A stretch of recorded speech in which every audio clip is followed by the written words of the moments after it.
നമ്മളങ്ങനെ ഒരു യാത്ര പോകുന്നുണ്ട്. എടുത്തേക്കാന്നറിയാമോ? മോനിക്ക് ജലദോഷം കഫക്കെട്ടും പനിയെല്ലാം പിടിച്ച് തണുപ്പും ചൂടും എല്ലാം ഒരുമിച്ചല്ലേ. അങ്ങനെ കാണിച്ച് നോക്കുമ്പോൾ ഡോക്ടർ പറഞ്ഞ് മാറിയിട്ടില്ലാന്ന്. 2-3 ദിവസം മുന്നേ നമ്മളൊന്ന് കാണിച്ചിനേനു, അന്നേരം കുറവില്ല ഇപ്പം. അങ്ങനെ ഡോക്ടർ പറഞ്ഞ് നല്ല വലിവുണ്ട് ശ്വാസത്തിന്, അഡ്മിറ്റ് ആക്കണം. അങ്ങനെ ഇന്നലെ അഡ്മിറ്റാക്കി 3 നേരം ആവി പിടിച്ച് ഓറ്റും വെച്ച്. അപ്പോൾ ഇന്ന് ഡോക്ടർ വന്നിട്ട് ഞാൻ പറഞ്ഞു, ഡോക്ടറെ ഇന്നലെ ആവിയെല്ലാം പിടിച്ചോണ്ട് ഇന്ന് കുറവുണ്ട്, വലിവൊന്നുമില്ല, ചുമക്കും കുറച്ച് കുറവുണ്ട്. അങ്ങനെ ഡോക്ടർ ഒന്ന് വെറുതെ ടെസ്റ്റ് ചെയ്ത് നോക്കുമ്പോൾ ഉള്ളിൽ നല്ല വലിവുണ്ട്. സൗണ്ടൊന്നും പുറത്തേക്ക് അങ്ങനെ വരുന്നില്ലെങ്കിൽ ഉള്ളിൽ നല്ല വലിവാന്ന് പറഞ്ഞു ഡോക്ടർ. 2-3 ദിവസം ഇവിടെ നിൽക്ക്, നമുക്ക് നോക്കാം എങ്ങനെ ഉണ്ടെന്ന് പറഞ്ഞു.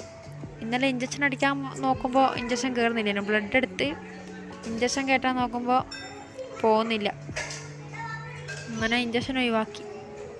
എന്നിട്ടെല്ലാം മരുന്നാക്കിയിട്ട് കൊടുത്ത് 2-3-4 തരം മരുന്നുണ്ട്. മരുന്നും ഗുളികയും എല്ലാം വേറെ വേറെ ഉണ്ട്. ഭക്ഷണമൊന്നും കഴിക്കുന്നുമില്ല, മരുന്ന് കുറേ കുടിക്കാനുണ്ട്. പിന്നെ ഇടയ്ക്കിടയ്ക്ക് വെള്ളവും പാലെല്ലാം കൊടുക്കുന്നു. മക്കളെ മുഖത്തിനൊരു തെളിച്ചില്ലെങ്കിലും അവർ ഭക്ഷണം കഴിച്ചിട്ടില്ലെങ്കിൽ നമുക്കെന്തോ ഒരു സങ്കടമായിരിക്കും അല്ലേ. നമുക്കൊരു ഇൻട്രസ്റ്റ് ഉണ്ടാവില്ല ഒന്നും ചെയ്യാനൊന്നും. എല്ലാം വേഗം മാറി സുഖമായി നല്ല കളിയും ചിരിയെല്ലാം ആവട്ടെ. എല്ലാവരും പ്രാർത്ഥിക്കുക.